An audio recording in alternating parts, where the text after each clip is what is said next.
성경을 읽을 때 우리는 보통 관찰, 해석, 적용 이러한 세 가지의 단계를 거치게 됩니다. 이 관찰, 해석, 적용을 해갈 때 우리는 두 개의 큰 기둥을 가지고 성경을 보게 되는데, 첫 번째 기둥은 하나님은 어떤 분이신가 라는 것이며, 두 번째 기둥은 인간은 누구인가 라는 것을 우리가 생각하며 읽는 것입니다. 그러니까 관찰을 할 때 하나님은 어떤 분이신가 라는 것을 관찰해야 하며, 그리고 사람은 어떤 존재인가 라는 것을 관찰해야 올바른 해석과 적용이 나오는 것입니다. 만약에 인본주의적인 눈으로 성경을 읽어간다면 엉뚱한 관찰을 하게 될 것이며, 엉뚱한 해석을 하게 될 것이며, 엉뚱하게 적용할 것이고, 거기에서 누리지 말아야 될 어떤 생각, 엉뚱한 은혜를 누리게 될 것입니다. 그러므로 우리는 성경을 읽을 때 반드시 신본주의적인 눈으로 읽어야 합니다. 그것은 어떤 것이냐면 하나님의 생각을 따라 생각하는 것입니다. 하나님의 의도를 따라 그 말씀을 읽는 것입니다. 내 의도를 가지고 내 관점으로 성경을 잘라서 읽는 것이 아니라 하나님께서 성경을 주신 그 의도 그대로 우리가 성경을 읽는 것을 말합니다. 올바른 관찰을 해야 올바른 해석을 할 수 있으며, 올바른 해석을 해야 올바르게 적용할 수 있습니다. 그래야만 올바른 은혜를 누릴 수가 있는 것입니다. 오늘 우리가 읽은 본문은 굉장히 유명한 본문입니다. 바벨탑 사건에 대해서는 교회를 다니시지 않는 분들도 이 사건에 대해서 알 수 있고 말할 수 있을 정도로 유명한 내용입니다. 이제까지 여러분들은 본문을 읽으시면서 창세기 1장부터 11장까지의 내용을 제가 맥을 짚어왔는데, 여러분들은 무엇을 발견하셨습니까? 하나님은 어떤 분이십니까? 창세기 1장부터 11장까지의 내용을 살펴보면 하나님은 어떤 분이시고 사람은 어떤 존재입니까? 여러분들이 쭉 발견해 오셨을 거라 생각합니다. 꼼꼼하게 읽어오신 분들이 있다면 아마도 일종의 패턴을 발견하실 수가 있을 것입니다. 역시 사람은 이러이러하구나 라는 패턴, 그리고 하나님은 이러이러하시구나 라는 어떤 패턴을 발견하실 수가 있을 것입니다. 하나님과 사람의 차이점, 하나님과 사람은 얼마나 다른지가 여러분들의 눈에 보였을 것입니다. 무엇이 다릅니까? 사람은 어떤 존재이냐? 끊임없이 변질됩니다. 끊임없이 변합니다. 그것만이 변하지 않는 모습입니다. 그러므로 인간의 끊임없이 변하는 모습, 이것을 가변성이라고 합니다. 인간은요, 신실한 것 같지만, 동일한 것 같지만 그렇지가 않습니다. 늘 요동칩니다. 마음이 늘 자주 변합니다. 아마 여러분들의 마음속에 있는 어떤 하나의 생각을 하루 아침부터 저녁까지 쭉 추적해서 기록을 하신다면 여러분들의 마음이 하루에 몇 번 바뀌는지 여러분들은 셀 수도 없다는 것을 발견하시게 될 것입니다. 반면에 하나님은 어떤 분이십니까? 하나님은 변치 않으시는 분입니다. 이러한 하나님의 속성을 불변성이라고 하는 것입니다. 그러니까 성경을 쭉 읽어가면 하나님의 패턴인 불변성이 보입니다. 하나님은 변치 않으시는 분이구나, 늘 동일하신 분이구나 라는 것이 관찰됩니다. 그런데 인간에 대해서 살펴보다 보면 인간은 늘 변하는구나 라는 이 가변성이 관찰이 되는 것입니다. 창조주와 피조물, 창조주 하나님과 피조물에 공통점이 있다면 그것은 일관성인데, 어떤 일관성이냐? 인간은 일관적으로 죄를 짓습니다. 일관성 있게 변합니다. 일관성 있게 하나님을 온전히 의지하지 못하는 것이 인간의 일관성입니다. 그러나 반면에 하나님의 일관성은 어떤 일관성입니까? 하나님은 어떠한 상황에서도 변치 않으시며 하나님께서 약속하신 것을 끝까지 똑같이 동일하게 지키시는 하나님을 우리는 발견하게 됩니다. 창세기 1장부터 11장까지 읽어오면 인간은 지독한 죄인이다 라는 것을 발견하게 됩니다. 아담과 하와가 죄를 지었습니다. 가인은 동생을 죽였습니다. 라멕은 또 다른 사람을 죽이며 여러 아내를 두고 또 인간의 문명을 발전시켜 나가지만 하나님과 정 멀어져 있는 그러한 관계를 가지게 됩니다. 인간은 일관성 있게 죄를 짓는데 이 죄가 너무나도 지독합니다. 그런데 하나님은 더 지독하십니다. 인간은 지독하게 죄를 짓지만 하나님께서는 더 지독하게 인간을 사랑하시고 용서하시고 인도하시고 그들을 이끌어 가시며 그 구원을 약속하시며 그 구원을 이루어 가시는 것입니다. 제가 드린 두 가지의 질문에 답을 해보겠습니다. 하나님은 어떤 분이십니까? 하나님은 변치 않으시는 분입니다. 하나님은 변치 않으시는 분으로 하나님은 신실하신 분이십니다. 그러면 나는 누구입니까? 나는 피조물은 어떤 존재입니까? 피조물은 일관성이 사실 없습니다. 사람은 신실하지 않습니다. 이것이 바로 하나님과 사람의 차이입니다. 비교적 성실한 사람 있습니다.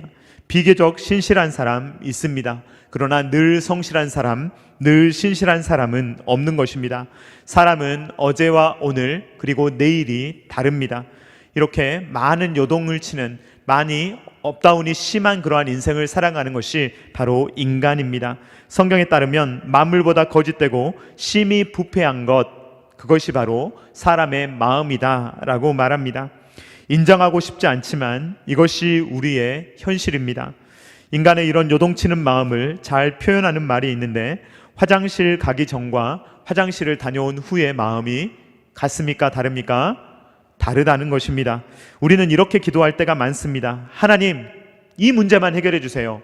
이 문제만 해결되면 저는 평생 변치 않고 하나님을 정말로 기쁘시게 하며 많은 사람들을 위해서 정말 제 한 몸 희생해서 아름답게 살아보겠습니다 라고 우리는 기도하곤 합니다. 그러나 막상 문제가 해결되면 어떻습니까? 언제 그랬냐는 듯이 옛날로 돌아가 버리는 우리의 모습을 보게 됩니다. 예를 들어서 어떤 분이 직장을 놓고 사업을 놓고 자녀와 배우자의 문제를 놓고 열심히 기도합니다. 새벽 기도도 나오고 금식하며 기도합니다. 그런데 막상 직장이 해결되고 나면 그 직장 때문에 바빠서 하나님 앞에 나오지 못하는 경우가 상당히 많습니다. 배우자를 허락해 주시면 그 배우자 때문에 바빠서 오히려 하나님 앞에 나오지 못하는 사람들이 있는 것입니다. 제가 조금 과장해서 말했지만 이러한 한결같지 않은 우리의 모습이 우리의 일관성입니다.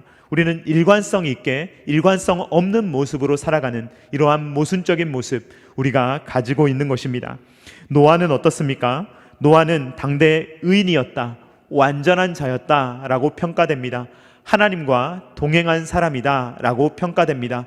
그런데 이 노아가 대홍수를 경험하였고 그 대홍수 가운데 큰 구원을 받았습니다. 그러면 노아는 앞으로 어떤 인생을 살아가겠습니까, 여러분? 노아는 정말로 좋은 일만 하며 정말로 하나님의 은혜 가운데서만 살아야 하지 않겠습니까? 그런데 노아는 이렇게 큰 구원을 받았음에도 불구하고 술에서 삶의 위로를 찾으려고 하는 그러한 모습을 보입니다. 창세기 9장 20절 말씀입니다. 같이 읽어보겠습니다. 시작. 노아가 농사를 시작하여 포도나무를 심었더니, 대홍수가 휩쓸고 갔습니다, 여러분. 그리고 나서 8명이 새로운 삶의 터전에서 삶을 시작합니다. 노아의 가족들이 이 8명이 할 일이 얼마나 많았겠습니까? 다시 삶을 재건해야 합니다. 그런데 노아는 이 포도나무에 공을 들였습니다. 자, 포도나무와 술, 이것은 생활 필수품입니까? 아니면 기호식품입니까? 네, 삶에 있어서 꼭 필수적이어서 이걸 먹지 않으면 죽습니까? 아니면 먹지 않아도 살 수 있습니까? 먹지 않아도 살 수 있는 것입니다. 술은 생활 필수품도 아니고 기호식품입니다. 있어도 되고 없어도 된다는 말입니다. 그러나 노아는 포도나무를 귀하게 여겼습니다. 노아가 포도나무를 심었던 이유는 무엇입니까? 하나님께 영광을 돌리기 위한 것입니까? 이웃을 사랑하기 위한 것입니까? 아니면 자기의 생존을 위해서 꼭 필요했기 때문입니까? 그렇지가 않습니다. 노아가 포도나무를 심었던 이유는 다음 절에 등장합니다. 창세기 9장 21절 말씀 같이 읽어보도록 하겠습니다. 시작. 포도주를 마시고 취하여 그 장막 안에서 벌거 벗은지라. 아멘. 포도주를 마시고 취하는, 포도주에서 위로를 얻으려고 하는 이러한 노아의 모습을 우리는 발견하게 되는 것입니다. 제가 나중에 술에 대해서는 한번 정리해 드리겠지만, 많은 분들이 술 취하지 말라 그랬지, 술 마시지 말라는 말이 성경에 어디 있냐라는 주장을 많이 하시는데, 잠언에 보면 포도주를 쳐다도 보지 말라라고 이야기합니다. 그러니까 그렇게 이해해서는 안 되는 것이고요. 제가 나중에 술에 대해서는 정리해 드리도록 하겠습니다. 자, 그런데 오늘 창세기 1장부터 11장까지의 내용을 쭉 읽어오신 분들이 벌거벗었다라는 표현을 딱 듣는 순간 여러분들은 누가 떠오르십니까? 노아가 벌거벗었다라는 이야기를 들었을 때 과거에 어떤 사람들이 벌거벗었던 모습이 떠오르십니까? 아담과 하와가 떠오르지 않으십니까? 창세기 3장 7절 말씀을 우리 한번 같이 읽어보도록 하겠습니다. 시작. 이에 그들의 눈이 밝아져 자기들이 벗은 줄 알고 무화과 나무 잎을 엮어 치마로 삼았더라. 아멘. 이 벌거벗음의 패턴이 다시 한번 등장함을 통하여서 사람이 하나님께 복을 받았음에도 불구하고 하나님의 창조하심을 입었음에도 불구하고 하나님의 영광스러운 피조물임에도 불구하고 하나님의 명령을 어기며 벌거벗은 수치를 당했던 아담과 하와의 그러한 죄악의 패턴이 노아에게도 동일하게 일어난다는 것을 우리는 보게 됩니다. 노아는 대홍수라는 엄청난 심판 속에서도 그는 살아남았지만 거기에서 노아는 다시 한번 포도나무를 심으며 술을 마시고 취했으며 다시 한번 벌거벗음으로써 수치를 당하는 노아의 모습을 우리는 발견하게 됩니다. 하나님은 대홍수에서 구원받은 노아와 식구들에게 창조 때에 명령하셨던 그 명령을 노아에게도 주시는 것을 우리는 보게 됩니다. 창세기 9장 1절 말씀 같이 읽어보도록 하겠습니다. 시작. 하나님이 노아와 그 아들들에게 복을 주시며 그들에게 이르시되 생육하고 번성하여 땅에 충만하라. 아멘. 자, 창세기 9장 1절 말씀은 이루어집니까? 이루어지지 않습니까? 이루어지기도 하고 이루어지지 않기도 합니다. 무슨 말입니까? 노아는요, 말 그대로 이 노아의 8가족은요 정말로 많아집니다. 정말로 많은 숫자가 이 세상에 있게 됩니다. 그래서 창세기 10장을 보면 이 족보가 노아의 후손들이 얼마나 많았는지를 증명하는 그러한 증거가 됩니다. 창세기 10장 족보를 보면 노아의 아들인 셈과 함과 야벳을 통해서 이 땅 가운데 70개의 나라와 70개의 민족이 세워지게 되었다라는 것을 창세기 10장은 증거하고 있습니다. 불과 8명에 불과했던 그러한 미약한 사람들이 70민족과 나라를 이루는 엄청난 세력을 형성하게 되었다는 것을 창세기 10장은 증거하고 있는 것입니다. 그런데 이 10장에서 빠져 있는 것이 무엇이냐? 예배자들에 대한 내용이 없습니다. 그러한 내용이 빈약합니다.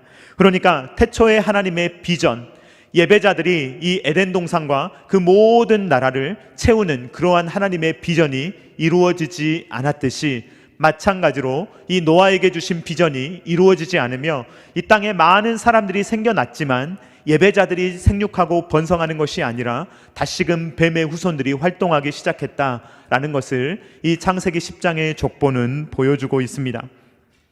예를 들어서 니므롯이라는 사람은 과거에 네피림이라는 존재를 떠올리게 합니다. 창세기 10장 8절로 9절 말씀을 같이 읽어보도록 하겠습니다. 시작. 구스가 또 니므롯을 낳았으니 그는 세상의 첫 용사라.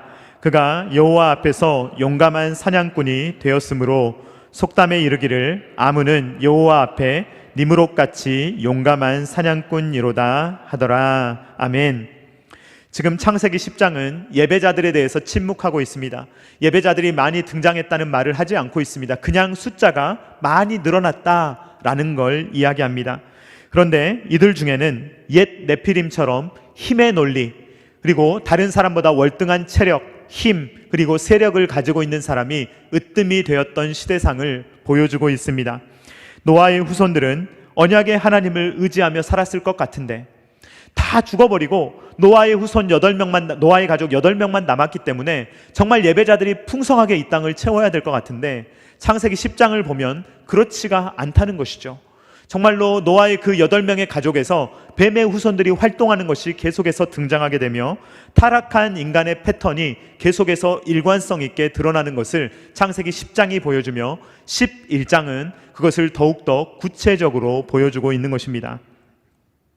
창세기 11장은 노아의 후손들의 타락, 그 타락이 극에 달하게 되었다 라는 것을 보여주고 있습니다. 이것은 가인을 떠올리게 하는데요.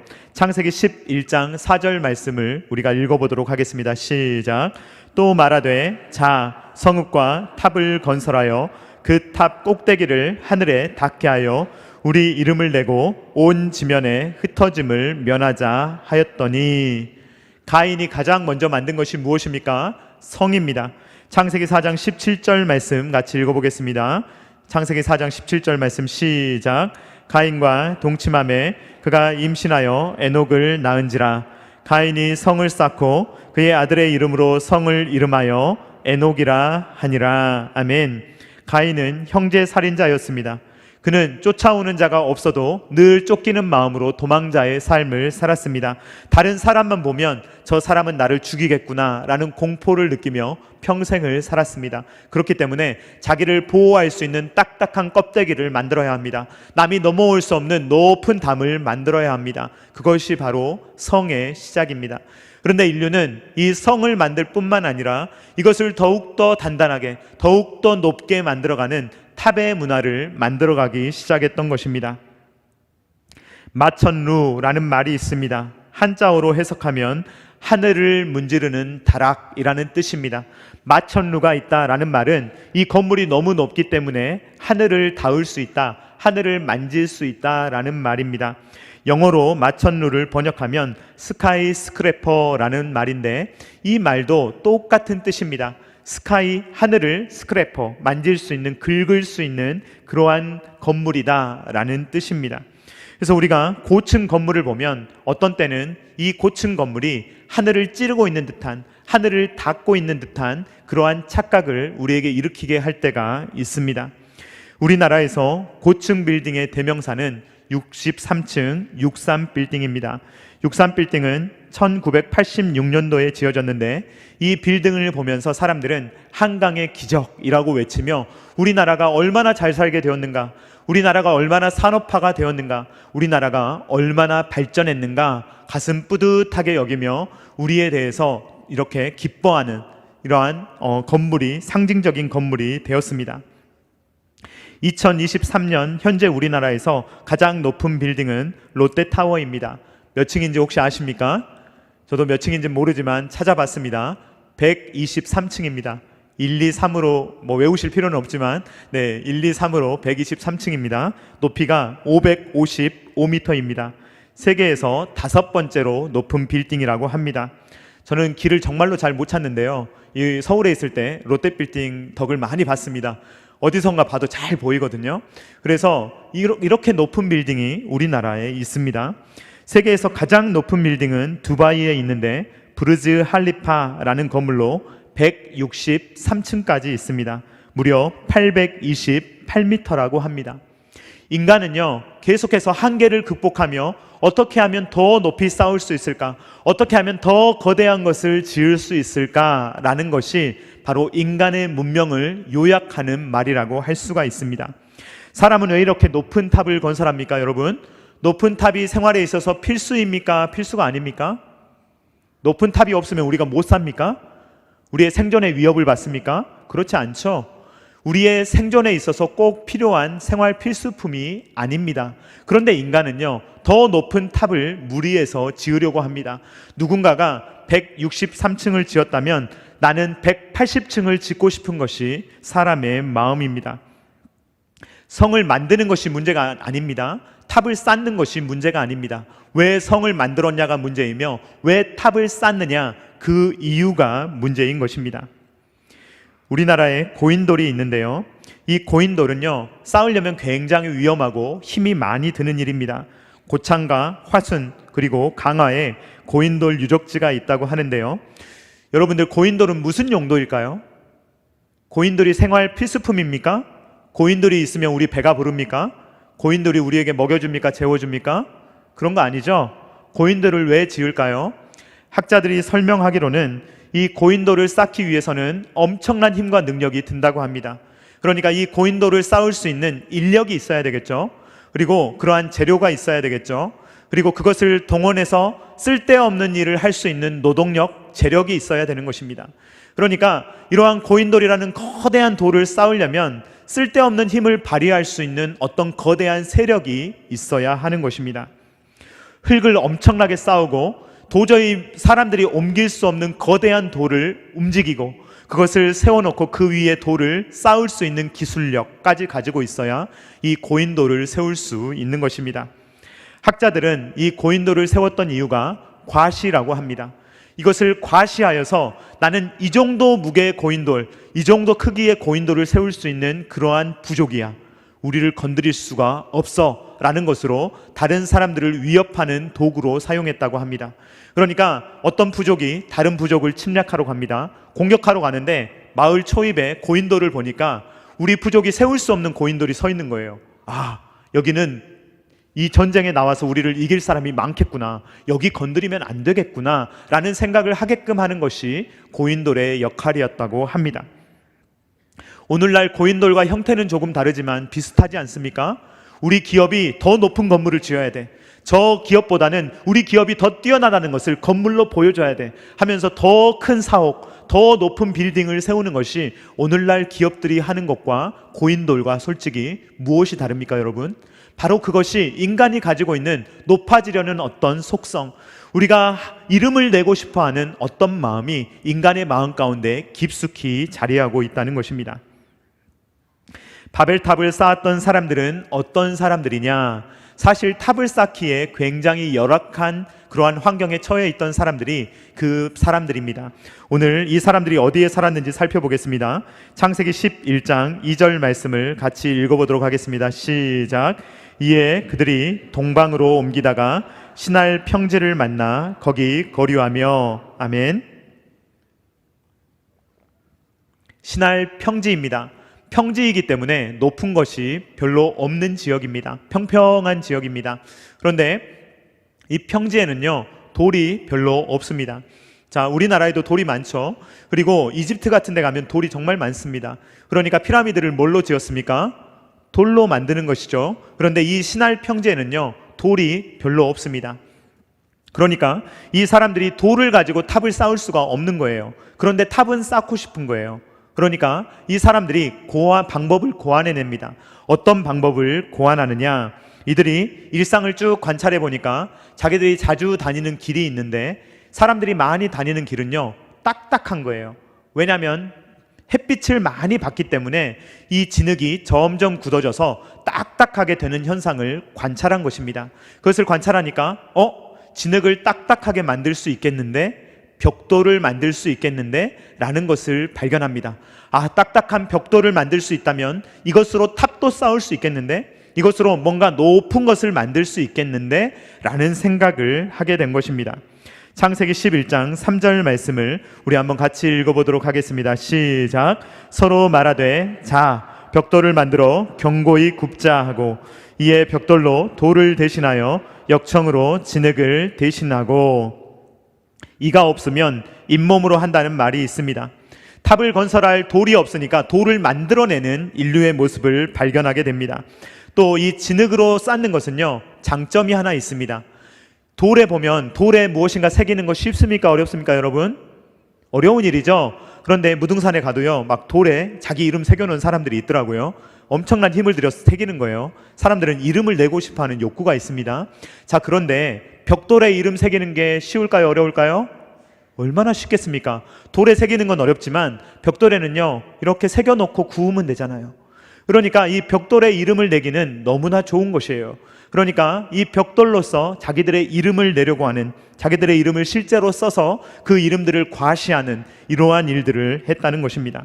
그리고 이 바벨탑을 쌓았던 인류는 자기들의 이름을 낼 뿐만 아니라 흩어짐을 면하는 그러한 목적을 가지고 있었는데, 이 목적을 살펴보는 것이 중요합니다. 왜냐하면 이 목적 자체가 하나님을 대항하기 위한 목적이기 때문입니다. 노아의 후손이 누구입니까? 무엇을 경험했습니까? 대홍수를 경험하지 않았습니까? 그러면 아이들이 자거나 또 아이들에게 교육을 할 때 뭘 이야기해주고 무엇을 가르치겠습니까? 자자손손 대대로 홍수에 대한 이야기를 했을 것입니다. 노아에 대한 이야기를 했을 것입니다. 예전에 우리의 조상 중에 노아가 있었어. 노아 할아버지가 어떤 일을 했는 줄 알아? 라고 하면서 노아의 이야기를 쭉 해왔을 것입니다. 그러면 그 사람들이 가지고 있는 물에 대한 공포가 있었을까요? 없었을까요? 물에 대한 공포, 대홍수에 대한 공포가 있었을 것입니다. 그 홍수가 오면 사람들이 어떻게 되죠? 다 흩어지게 되지 않겠습니까? 그러니까 이들이 우리가 이 홍수를 대비할 대비책을 만들자. 그리고 우리가 흩어지지 않도록, 여기 모여 있으면 혹시 홍수가 온다 하더라도 우리는 이 탑으로 올라가면 되고 이 탑이 우리를 흩어지지 못하게 막아줄 거야 라고 이야기를 하는 것입니다. 그러면 자, 이 탑을 쌓겠다는 것은 무엇을 의미하는 것입니까? 이 탑을 통해서 하나님으로부터 보호받고 싶은, 하나님의 어떠한 심판도 막아내려고 하는 그러한 교만한 마음으로 탑을 쌓았다는 것을 알게 됩니다. 자, 이들이 쌓았던 탑이 얼마나 높이가 되었을까요? 저는 지구라트 식일 거라고 이제 추측을 하는데요. 이 지구라트가 얼마나 높게 쌓여 있는지는 저도 잘 모르겠습니다. 제가 찾아보지 않았습니다. 그런데 세상에서 가장 높은 건물, 지금 가장 높은 건물이 1000m도 되지 않습니다. 그러니까 얼마나 되었겠습니까? 높지 않은 건물입니다. 그러니까 하나님께서 하늘에서 보실 때 어떤 마음이 드실까요? 위협이 될까요? 전혀 위협이 되지 않죠. 그러니까 이 성경 저자는 오늘 이 바벨탑 사건을 보시는 하나님이 그들을 비웃으시는 것을 이렇게 표현합니다. 창세기 11장 5절 말씀 우리 한번 같이 읽어보도록 하겠습니다. 시작. 여호와께서 사람들이 건설하는 그 성읍과 탑을 보려고 내려오셨더라. 높은 곳에 올라가 보신 적 계시죠? 저도 롯데타워에 올라가서 이렇게 서울을 본 적이 있습니다. 그러면요, 이 세상이 그렇게 사소해 보일 수가 없어요. 사람이 잘 보이지도 않습니다. 아, 내가 저렇게 아둥바둥 살아가는 것이 저 밑에서 사는구나, 이런 생각이 높은 곳에 가면 들지 않습니까? 하나님께서 이 땅을 보시는데 뭔가 한다고 하는데 하나님께서 내려오셔야만 보이는, 하나님을 하늘에 닿으려고 짓는 그 건물이지만 얼마나 정말 볼품없는 건물인지 하나님께서 하늘로부터 내려오셔야만 볼 수 있는 그러한 바벨탑을 사람들이 아둥바둥 짓고 있는 모습이에요. 자, 이러한 바벨탑, 홍수가 다시 내린다면 막을 수 있겠습니까? 없겠습니까? 절대로 막을 수가 없습니다. 사람은 하나님을 막을 수가 없는 것입니다. 그럼에도 불구하고 인류는 우리의 힘으로 하나님을 막아보겠다, 이제 하나님의 통제를 받지 않겠다, 하나님의 통치를 받지 않겠다, 우리만의 문명을 만들겠다, 우리는 모여있겠다, 우리는 흩어질 수 없다, 하나님이 우리를 흩어버리려고 할지라도 우리는 흩어지지 않겠다라는 마음으로, 하나님을 대적하는 마음으로 쌓은 것이 바로 바벨탑이라는 것입니다. 바벨탑 정신, 그것은 무엇이냐면 인간 스스로 자기의 주인이 되는 것, 어떠한 통제도 받지 않고 내가 나를 통제하며 내가 나를 다스리는 내 인생의 주인이 되는, 그것이 바로 바벨탑 정신입니다. 이 바벨탑 정신을 반대로 말한다면 하나님을 향한 불신, 하나님을 향한 반항이라고 말할 수가 있습니다. 왜 바벨탑은 하나님을 향한 불신입니까? 하나님께서 사람들에게 주신 것이 무엇입니까? 무지개 아닙니까? 무지개를 주셨습니다. 이미 무지개를 주셔서 물로 심판하지 않겠다는 것을 하나님은 약속해 주셨습니다. 창세기 9장 16절로 17절 말씀 같이 읽어보도록 하겠습니다. 시작. 무지개가 구름 사이에 있으리니 내가 보고 나 하나님과 모든 육체를 가진 땅의 모든 생물 사이에 영원한 언약을 기억하리라. 하나님이 노아에게 또 이르시되 내가 나와 땅에 있는 모든 생물 사이에 세운 언약의 증거가 이것이라 하셨더라. 아멘. 하나님께서는요, 잘 믿지 못할 것 같으니까 약속을 다 해주시고 그리고 나서 증표도 보여주시잖아요. 그래서 이 무지개라는 활이 공중에 걸려있게 하시고 이제는 이 활을 사용하지 않겠다라는 약속을 무지개를 통해서 보여주시는 것입니다. 조건 반사적으로 공포를 느끼는 그들에게 조건 반사적으로 은혜를 누릴 수 있도록 무지개를 보여주심으로써 하나님의 약속이 얼마나 확실한 것인지, 하나님의 의지가 얼마나 강력한 것인지를 보여주셨습니다. 그런데 탑을 쌓는다는 말의 의미는 무엇입니까? 그래도 혹여나 하나님이 마음 바뀌시면 어떡해? 나는 내 살 길을 찾아야지 라고 말을 하면서 이 바벨탑을 쌓음으로써 홍수를 대비하고 혹여나 하나님이 물을 쏟아버리시면 그 위로 올라가려는 인간의 교만한 마음, 불신의 마음이 이 바벨탑에 녹아져 있는 것입니다. 그러므로 하나님께서는 이들을 흩어버리십니다. 바벨탑을 쌓는 것을 무산시키시고 그들을 흩어버리십니다. 창세기 11장 8절 말씀 같이 읽어보도록 하겠습니다. 시작. 여호와께서 거기서 그들을 온 지면에 흩으셨으므로 그들이 그 도시를 건설하기를 그쳤더라. 아멘. 짓다가 중단된 건물이 얼마나 흉측스러운지 여러분들 아시죠? 바벨탑은 그러한 흉측한 모습으로 끝나게 되었으며 사람들은 온 지면에 흩어지게 되었습니다. 그런데 여러분, 이 바벨탑 사건에서 하나님의 은혜와 약속을 발견하실 수 있기를 주님의 이름으로 축원드립니다. 왜냐하면 분명히 하나님 심판하신 것 같지만 사실 하나님은 언약을 지키셨기 때문입니다. 여러분, 만약에 여러분들이 하나님이라고 생각해 보십시오. 여러분들이 약속을 해주셨어요. 다시는 물로 심판하지 않겠다고 약속을 해주셨어요. 무지개도 주셨어요. 그런데 반항하면서 꾸역꾸역 바벨탑을 쌓아요. 꾸역꾸역 홍수를 대비합니다. 여러분이라면 어떻게 하시겠습니까? 저라면요, 니네가 약속을 어겼으니까 나도 어겨야지 하고 다시 물을 줄 것 같아요. 다시 홍수를 내릴 것 같아요. 그래서 니네 안 된다니까 라는 걸 다시 한번 보여주고 싶은 마음이 들어요. 그런데 하나님께서는요, 약속하셨잖아요. 다시는 물로 심판하시지 않겠다고 약속하셨잖아요. 그러니까 물로는 절대로 심판하시지 않으시는 거예요. 그 약속을 지키신 거예요. 그리고 나서 이들을 그냥 예전처럼 다 소멸시켜 버리실 수도 있지만 그렇게 하지 않으시고 그들을 그냥 흩어버리셨을 뿐입니다. 그러니까 바벨탑 사건, 그 사건을 일으킨 인류는요, 심판을 받았지만 사실 그렇게 혹독한 심판을 받은 것이 아닙니다. 하나님은 약속을 지키셨고 그들에게 그 일들을 이루어지지 못하게 하셨지만 하나님께서 그들에게 혹독한 심판을 내리신 것이 아니라 하나님께서 그들을 구원하실 길을 다시 한번 마련하시기 위해서 그들을 그냥 흩어버리셨을 뿐이라는 것입니다. 이처럼 바벨탑 사건은 하나님의 구원을 경험했으면서도 여전히 하나님과 하나님의 약속을 믿지 못하는 인간의 죄악된 패턴을 다시 한번 드러낼 뿐만 아니라 반대로 그럼에도 불구하고 인간에 대한 사랑을 지독하게도 포기하지 않으시며 신실하게 언약을 지키시는 하나님의 불변성을 우리는 오늘 창세기 11장 말씀을 통해서 발견하게 되는 것입니다.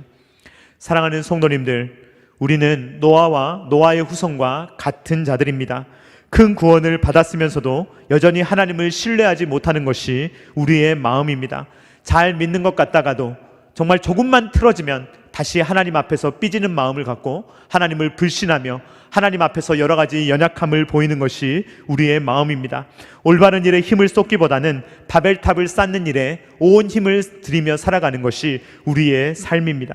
그러나 하나님은 어떤 분이십니까? 하나님은 늘 신실하신 분이십니다. 하나님은 변함이 없으신 분입니다. 하나님은 그 언약을 절대로 잊지 아니하시며 하나님께서 주신 약속은 기필코 이루시고야 마시는 분이 바로 하나님이십니다. 제가 처음에 드린 질문이 두 개였습니다. 첫 번째 질문, 하나님은 어떤 분이신가? 하나님은 변치 않으신 분인 줄로 믿습니다. 영원 불변하시는 분인 줄로 믿습니다.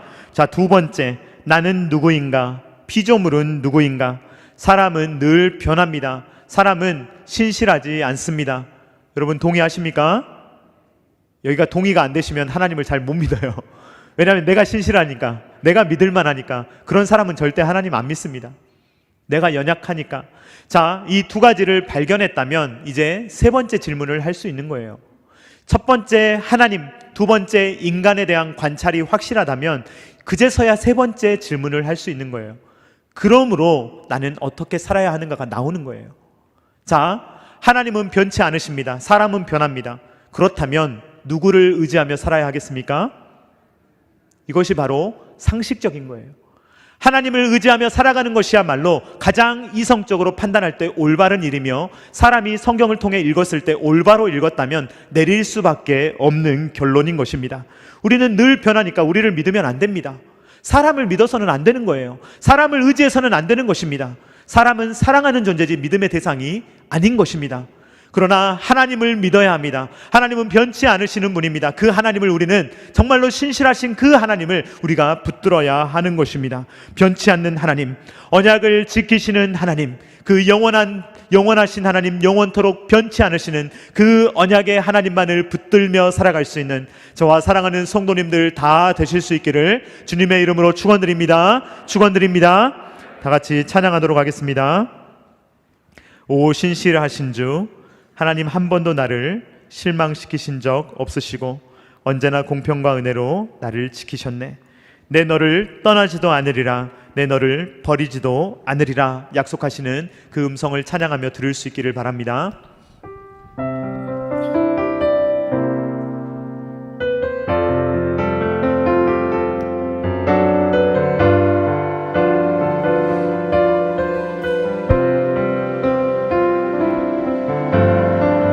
하나님 한 번도 나를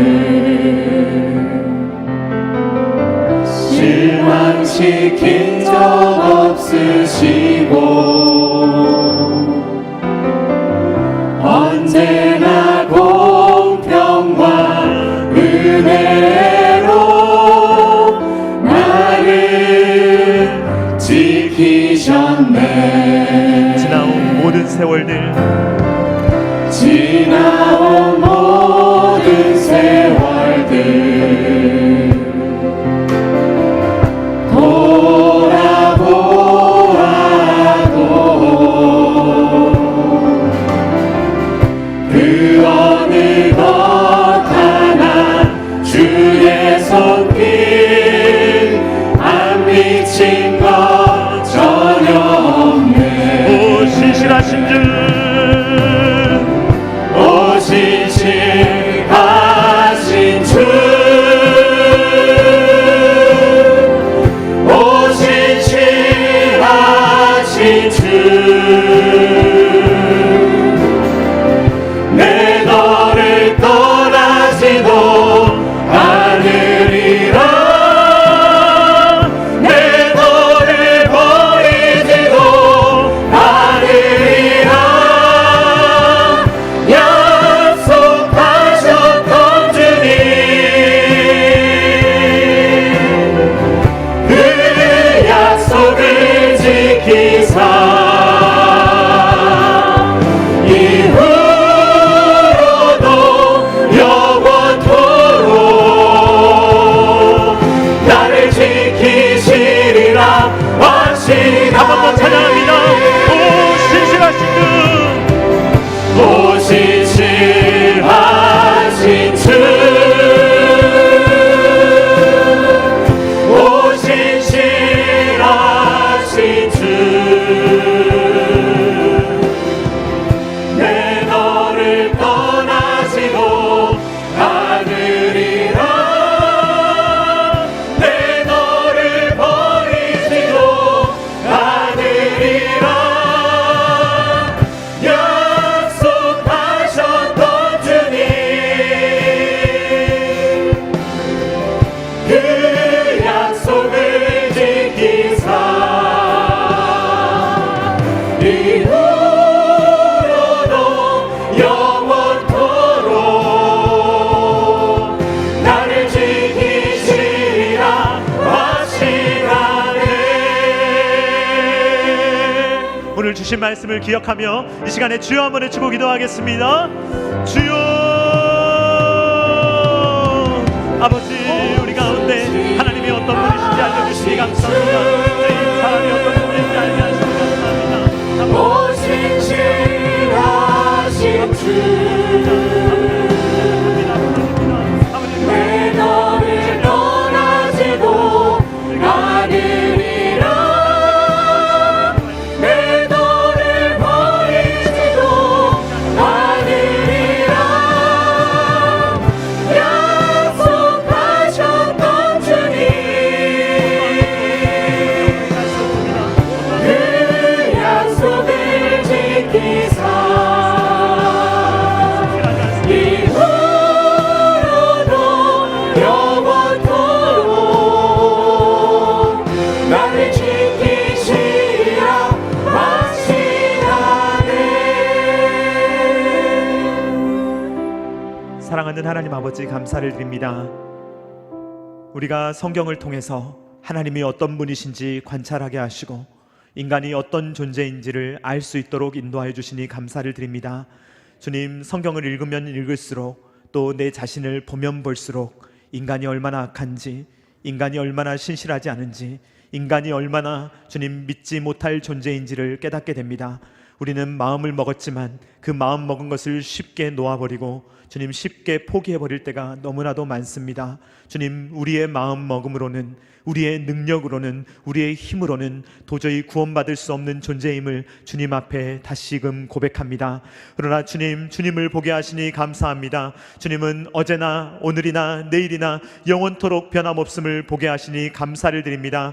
주님께서 변치 않으시고 우리에게 약속하시고 그 약속을 신실하게 이루신다는 것을 우리로 하여금 깨닫게 하시니 감사를 드립니다. 주님, 그러므로 우리는 우리를 붙들며 우리의 힘으로, 우리의 능력으로 살아가는 것이 아니라 변치 않으시는 주님만을 붙들며 살아갈 수 있도록 아버지 하나님 도와주시옵소서. 구원하심이 보좌에 앉으신 어린 양께 있음을 우리가 고백하며 십자가를 바라보며 그리스도의 보혈을 의지하며 우리를 변치 않고 주님 붙드시는 주님만을 의지하며 살아갈 수 있는 우리 모두가 될 수 있도록 아버지 하나님 함께하여 주시옵소서. 주님, 오늘 특별히 기도합니다. 주님, 영과 육이 연약한 자들을 위해서 기도합니다. 사랑하는 성도님들, 혹여나 주님 고통당하는 자들이 있습니까? 아버지 하나님 만져 주시옵소서. 그 몸을 만져 주시옵소서. 아버지 하나님께서 그 내장기관을 만져 주시옵소서. 깨끗하게 하여 주시옵소서. 주님, 특별히 주님 우리 규민 형제를 위해서 기도합니다.